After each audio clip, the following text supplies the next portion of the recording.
नमस्ते दोस्तों।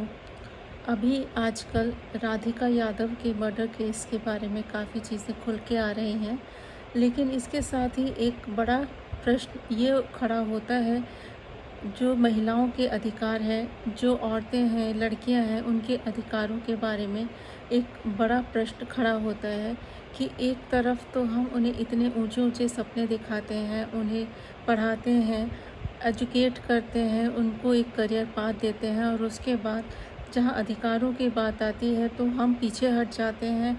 उस टाइम पे हम वही चाहते हैं कि लड़कियां बिल्कुल हमारी इच्छा के अनुसार चलें, वही करें जो हम चाहते हैं, उसी तरह से सोचें, उसी लड़के से शादी करें, या वो वही बिल्कुल एक एक कदम आपसे पूछ कर रखें। वैसे तो हमारे समाज में लड़कियों को एक लक्ष्मी के रूप में, कभी वैष्णो देवी के रूप में, और नवरात्रों में उनकी पूजा की जाती है। और जब वही बात अपनी घर की महिलाओं के बारे में आती है तो हम बहुत ही बैकवर्ड हो जाते हैं। हम उन्हें ज़रा सी भी स्वतंत्रता देना नहीं पसंद करते। जब उनके अधिकारों की बात आती है, हम इवन उनसे उनकी ही चीज़ों की पसंद भूल जाते हैं। जब उन्हें अपना कुछ लेना होता है तो भी हम यही चाहते हैं कि वो हमारी पसंद से करें, वो हमारी ही पसंद से कपड़े पहने, वो ऐसे ही मेकअप करें जो हमें पसंद है, वो वही बोले जो हमें पसंद है। ऐसा क्यों?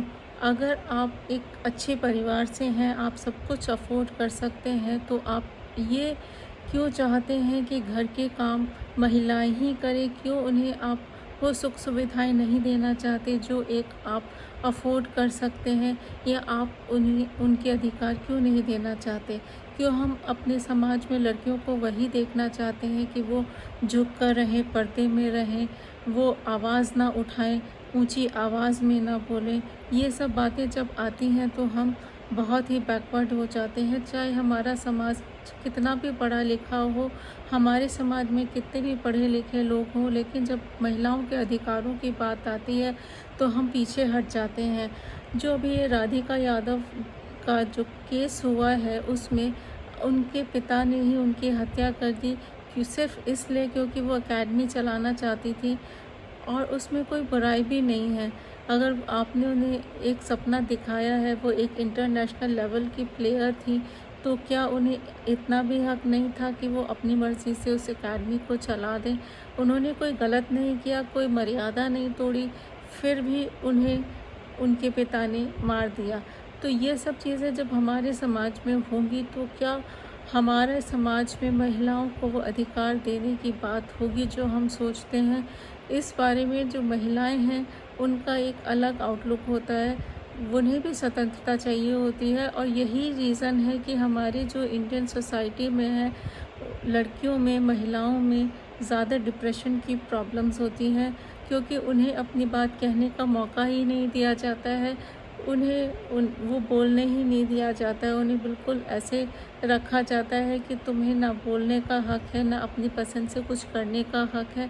इवन शादी से पहले ये कह दिया जाता है कि जब शादी हो जाएगी तो अपने घर जाके आपका जो जी हो वो करिएगा, और जब शादी के बाद वो अपने हस्बैंड के घर आती है तो ये कहा जाता है कि तुम अपने घर से क्या सीख के आई हो। तो एक बड़ा क्वेश्चन मार्क तो कभी कभी यही होता है कि औरत का कोई घर होता भी है?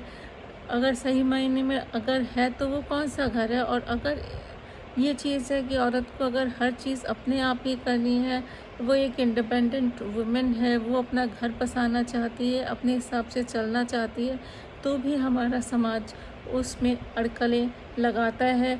वो उसको कहता है कि वो अपना जो इनकम कमाने का जो उसको है, वो उसकी वजह से उसमें इतना अहम आ गया है।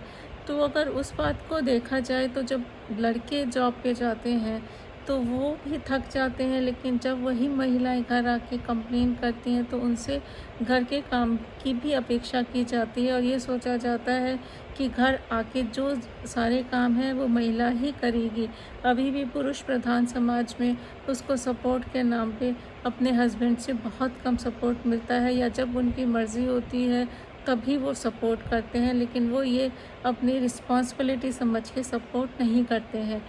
तो आगे आगे जितना हम सोच रहे हैं कि हमारा समाज एजुकेट हो रहा है, या हम एजुकेशन की बात करते हैं, तो मुझे लगता है कि हम बहुत पीछे जा रहे हैं, क्योंकि रामायण की भी बात करें तो रामायण में भी कभी सीता जी को पर्दे में नहीं दिखाया गया, ना ही कभी द्रौपदी जी को पर्दे में दिखाया गया। और अगर ये मुग़ल काल से शुरू हुआ है पर्दा प्रथा और औरतों को दबाना, तो अब मुगल्स नहीं है तो भी हम उस चीज़ को क्यों फॉलो कर रहे हैं, जो कि गलत है। अगर हम अपने समाज को रामायण के हिसाब से चलाना चाहते हैं तो उस टाइम पे भी सीता जी को अपना शादी के लिए वर चुनने का पूरा अधिकार था। अगर देखा जाए तो उस टाइम पे शायद अब से ज़्यादा अधिकार महिलाओं को थे। तो हम अगर बात करते हैं तो लगता है कि हम दोगलेपन की बात कर रहे हैं, जहाँ पे जैसा हमें ठीक लगता है हम उस हिसाब से बात कर लेते हैं। हम बात करते हैं जो है लक्ष्मीबाई की, हम बात करते हैं लक्ष्मी जी की, हम बात करते हैं दुर्गा जी की, हम बात करते हैं सरस्वती जी की। बट जब अपने घर में महिलाओं की बात होती है, गर्ल चाइल्ड की बात होती है, तो उसे मारने के सोचते हैं। इवन कई समाज में तो अभी भी लड़कियां होने पे उन्हें जो है इवन माँ को भी अच्छी तरह से ट्रीट नहीं किया जाता है। तो ये कैसा समाज है?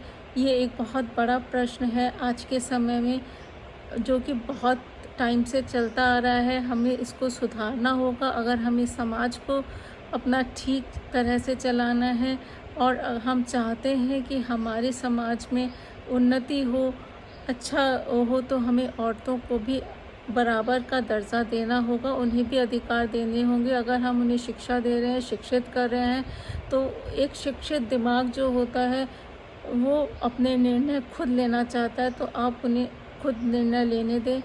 हर चीज़ में अपनी अड़कलें ना लगाएं, तभी एक स्वस्थ समाज का, स्वस्थ परिवार का विकास होगा, तभी एक अच्छा स्वस्थ समाज बन पाएगा। क्योंकि तभी जो है परिवार के लोग आगे अपने परिवार में अच्छे जो वैल्यूज़ होते हैं वो दे पाएंगे। क्योंकि एक पढ़ी लिखी महिला और एक ओपन माइंडेड महिला ही अच्छी वैल्यूज़ दे सकती है। अगर उसे अच्छी वैल्यूज़ नहीं मिलेगी तो आप सोचिए कि आगे फैमिली में भी नहीं मिलेगी, क्योंकि बच्चे फैमिली में ही टाइम स्पेंड करेंगे। और अगर फैमिली का एनवायरनमेंट अच्छा नहीं है तो मान के चलिए कि एक सोसाइटी भी कभी अच्छी नहीं होगी। इसलिए मेरी ये रिक्वेस्ट है, प्लीज़ महिलाओं के अधिकारों की रक्षा कीजिए, उन्हें जो है स्वतंत्रता दीजिए, उन्हें भी अपने हिसाब से चलने दें, हर चीज़ पे उन्हें रिस्ट्रिक्ट ना करें।